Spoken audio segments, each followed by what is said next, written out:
Hyderabad Jubilee hills లో paint with puppies అనే వినూత్న కార్యక్రమం నిర్వహించారు.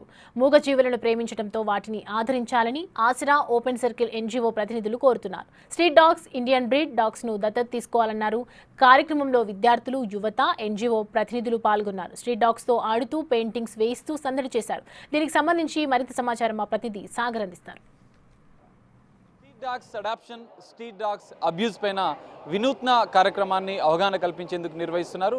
ఆసరా ఎన్జిఓ, ఇటు ఓపెన్ సర్కిల్ ఎన్జిఓ సంయుక్త ఆధ్వర్యంలో స్ట్రీట్ డాగ్స్ అడాప్షన్ చేసుకోవడానికి, స్ట్రీట్ డాగ్స్ని వేధింపులకు గురి చేసినటువంటి సందర్భాల్లో ఎలా ఉండాలన్న అంశాలపైన కూడా అవగాహన కల్పించేందుకు వినూత్న కార్యక్రమాన్ని పెయింట్ విత్ పప్పీస్ అనే కార్యక్రమాన్ని నిర్వహిస్తున్నారు. ప్రస్తుతం జూబ్లీహిల్స్లో కార్యక్రమం జరుగుతుంది. మనం చూడొచ్చు వివిధ రకాల వీధి కుక్కలను, స్ట్రీట్ డాగ్స్ని తీసుకొచ్చి వీళ్ళు ఇక్కడ ఒక విద్యార్థులకు ఒక ఓపెన్ సర్కిల్ అనే ఒక సంస్థ ద్వారా అవగాహన కల్పిస్తున్నారు విద్యార్థులు. ఇటు ఏదైతే ఫారెన్ బ్రీడ్కి సంబంధించినటువంటి డాగ్సే, పెట్సే కాదు, వీధి కుక్కలను కూడా పెంచుకోవడం వల్ల ఇంట్లో ఎలాంటి విదేశీ బ్రీడ్కి సంబంధించినటువంటి పప్పీస్కి వీటికి ఎలాంటి భేదం లేకుండా వాటిని కూడా మనం ఇంట్లో పెంచుకోవచ్చు, వాటిని కూడా మనం దత్తత తీసుకొని పెంచుకోవచ్చు అన్న అంశాలపైన అవగాహన కల్పిస్తున్నారు. ఓపెన్ సర్కిల్కి సంబంధించినటువంటి ఎన్జిఓ ప్రతినిధులు, విద్యార్థుల గ్రూపు దీనిపైన అవగాహన కల్పిస్తూ ఒక వినూత్న కార్యక్రమాన్ని చేపట్టారు. పెయింట్ విత్ పప్పీస్ అనే కార్యక్రమాన్ని నిర్వహిస్తున్నారు. చక్కగా అటు స్ట్రీట్ డాగ్స్తో వాళ్ళు ఆడుకుంటూ ఒక వినూత్నంగా పెయింట్స్ చేస్తూ ఒక సరదాగా గడుపుతున్నారు. ఇదే సందర్భంలో వాటిని దత్తత తీసుకోవడం వల్ల, వాటిని పెంచుకోవడం వల్ల మనకు ఎలాంటి లాభాలు ఉంటాయి స్ట్రీట్ డాగ్స్ వల్ల అనేది మనం ఒకసారి తెలుసుకునే ప్రయత్నం చేద్దాం. ఓపెన్ సర్కిల్ ఎన్జిఓకి సంబంధించినటువంటి స్టూడెంట్ ప్రతినిధులు ఉన్నారు, ఒకసారి వారితో మాట్లాడదాం. చెప్పండి బ్రదర్, ఈ కాస్ ఏంటి, అసలు మీరు ఎందుకు చేయాలనుకున్నారు? మేము మెంటల్ హెల్త్ గురించి చేద్దాం అనుకుంటున్నాం. సో పెయింటింగ్, క్రియేటివిటీ, ఇంకా పప్పీ థెరప్యూటికల్ని రెండు ఇంటర్లింక్ చేసి ఈవెంట్ హోస్ట్ చేసాం అనమాట. ఓకే, ఎంతమంది పార్టిసిపేట్ చేశారు? 55 to 60 పీపుల్ ఉన్నారు ఇక్కడ. వాలంటీర్స్ మేము 15 పీపుల్ ఉన్నాం. సో ఈ ఓపెన్ సర్కిల్ అంటే దేనికోసం మీరు స్టార్ట్ చేసింది? ఈ రోజు చేస్తున్న మెయిన్ కాజ్ ఏంటి? టీనేజర్స్ ఈ మధ్యన మెంటల్ హెల్త్ గురించి బాగా కష్టపడుతున్నారు. ఇక్కడ కొంచెం ఓపెన్ స్పేస్ క్రియేట్ చేద్దామని ఓపెన్ సర్కిల్ అనేది స్టార్ట్ చేసాము. మేము కూడా స్టూడెంట్సే. సార్ మీరు చెప్పండి, మీరు ఏం చెప్తారు? ఓపెన్ సర్కిల్ ద్వారా ఒక మెసేజ్ ఇవ్వాలంటే ఏం చెప్తారు? అంటే ఈ మధ్య చాలా పిల్లల్ని చూస్తూ ఉంటాం కదా, సూసైడ్ చేసుకుంటూ ఉంటారు, చాలా కష్టమ్స్ వచ్చినాయని. అందుకే ఈ మధ్య ఇవన్నీ అవుతున్నాయని ఓపెన్ సర్కిల్ ఒక ఎన్జిఓ నా ఫ్రెండ్ స్టార్ట్ చేశాడు. ఇంకా మా హెల్ప్ తీసుకొని ఒక పెద్ద సర్కిల్ చేద్దాం అనుకున్నాము. ఒకవేళ పిల్లలతో ఏమైనా కష్టాల్లో ఉంటే వచ్చి మాతో మాట్లాడి, కొంచెం పప్పీస్తో ఆడుకొని ఫ్రీ అవ్వి, మైండ్ కొంచెం ఫ్రీ అయ్యాక వాళ్ళ పేరెంట్స్తో మాట్లాడి మంచిగా అవుతారు కదా. సో అలాంటి కాజ్తో ఇది ఓపెన్ చేశారు. సో ఇది ఒక డిఫరెంట్ కాజ్తో వీళ్ళు ఈ కార్యక్రమాన్ని అయితే వినూత్న కార్యక్రమాన్ని నిర్వహిస్తున్నారు.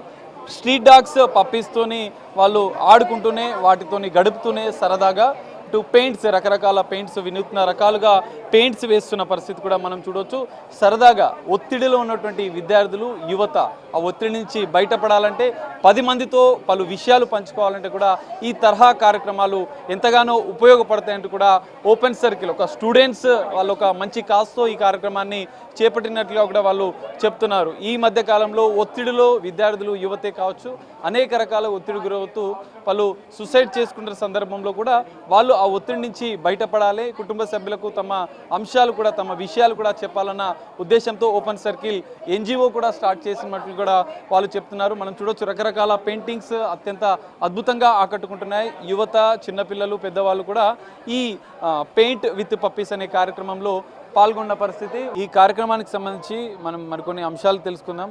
ఆసరా ఎన్జిఓ ప్రతినిధులు ఉన్నారు. అసలు ఈ కార్యక్రమం ముఖ్య ఉద్దేశం ఏంటి, ఆసరా ఎన్జిఓ లక్ష్యం ఏంటి అన్న అంశాలను తెలుసుకుందాం. సార్ చెప్పండి, మీరు స్ట్రీట్ డాగ్స్ పైన అవగాహన కల్పించేందుకు వినూత్నంగా ఈ కార్యక్రమం నిర్వహిస్తున్నారు, దీని లక్ష్యం ఏంటి? మెయిన్గా మన సొసైటీలో యానిమల్ అబ్యూస్ చాలా ఎక్కువైపోయింది. ఎక్కడో ఒక ఇన్సిడెంట్ జరిగితే డాగ్స్ బైట్ చేశాయని చెప్పేసి అందరూ భయపడిపోయి కనిపించిన ప్రతి డాగ్ని స్ట్రీట్లో కొట్టడం కానీ, లేకపోతే రీలొకేట్ చేయడం కానీ, వాటిని చంపేసేయడం కానీ, పాయిజన్ పెట్టేసేసి చాలా హృదయ విదారకంగా యానిమల్స్ మీద దాడి జరుగుతుంది. సో ఆసరా నుంచి మేము రెసిడెన్షియల్ వెల్ఫేర్ అసోసియేషన్స్కి ప్లస్ సొసైటీ మొత్తానికి ఒక అవేర్నెస్ క్రియేట్ చేయదలుచుకున్నాం. డాగ్స్ ఎవరిని ఏమీ చేయవు, వాటికి ప్రాపర్గా ఫుడ్ పెట్టి ప్రాపర్గా వాటర్ సప్లై చేస్తే అవి హ్యాపీగా పడుకొని నిద్రపోతాయి, ఎవరి జోలు రావు. ఎప్పుడైతే వాటికి ఫుడ్ దొరకదో, ఫీడర్స్ మీద ఎక్కువ హెరాస్మెంట్ చేసి ఆ ఏరియాలో ఉండే లోకల్ రెసిడెంట్స్ వాటికి ఫుడ్ పెట్టనీయకుండా చేయడం, వాటికి ఆకలితో ఉంటే అప్పుడు వైలెంట్గా ఎక్కడో అది కూడా ఒక డాగ్ అలా బిహేవ్ చేస్తుంది. సో దాన్ని బేస్ చేసుకొని యానిమల్స్ని టార్చర్ చేయడం, యానిమల్స్ని హెరాస్ చేయడం అది కాదు. సో ఆసరా నుంచి మేము ఈ పర్టికులర్గా రెసిడెంట్స్ వెల్ఫేర్ అసోసియేషన్స్కి, కామన్ పీపుల్కి ఒక అవేర్నెస్ క్రియేట్ చేయడం, plus at the same time మన చట్టంలో ఉన్న లాస్ ఏవైతే ఉన్నాయో యానిమల్స్ జోలికి వెళ్ళి యానిమల్స్ని కొట్టడం కానీ, వాటిని చంపడం కానీ, పాయిజన్ పెట్టడం కానీ, నాట్ ఈవెన్ రీలొకేషన్ చేసినా కానీ అది క్రైమ్. అది ఈ లేటెస్ట్ లాస్ ఏవైతే వచ్చాయో యానిమల్ ప్రొటెక్షన్ లాస్ కానీ, యానిమల్ బర్త్ కంట్రోల్ లాస్ కానీ, సో వీటన్నిటి ప్రకారం అది అప్ టు 5 years జైలు శిక్ష పడుతుంది. అదంతా జనాలకి, మన కామన్ పబ్లిక్ అదంతా తెలియాలి. అది తెలిస్తే అప్పుడు యానిమల్ అబ్యూజ్ స్టాప్ అయిపోతుంది. మరికొంతమంది ఉన్నారు. ఒకసారి మేడం మీరు చెప్పండి, మీ ఆసరా ఎన్జిఓ వల్ల మీరు సమాజంలో ఉన్నటువంటి పబ్లిక్, ఎందుకంటే ఈ మధ్య కాలంలో స్ట్రీట్ డాగ్స్ పైన కొన్ని అనేక రకాల దాడులు జరుగుతున్నాయి, మీరేం చెప్పాలి? స్ట్రే డాగ్స్ని చూసుకోవాల్సిన బాధ్యత మనదేనండి. స్ట్రే డాగ్స్ కాదు, మనం కమ్యూనిటీ డాగ్స్ అంటాం. మన ఇండి మన ప్రైడ్. రాదర్ దాన్ అంటే బయట డాగ్స్ని కొనుక్కునే కంటే వీటికి అదే చాలా ఇమ్యూనిటీ పవర్ ఉంటుంది. ఏ క్లైమేట్లో అన్న అడ్జస్ట్మెంట్ అవుతాయి. ఇవి మా షెల్టర్లో వచ్చిన డాగ్స్, మదర్లెస్ డాగ్స్ అనమాట. తల్లి చనిపోతే ఒక 8 డాగ్స్ని షెల్టర్లో చూసుకుంటున్నాం పెట్టి.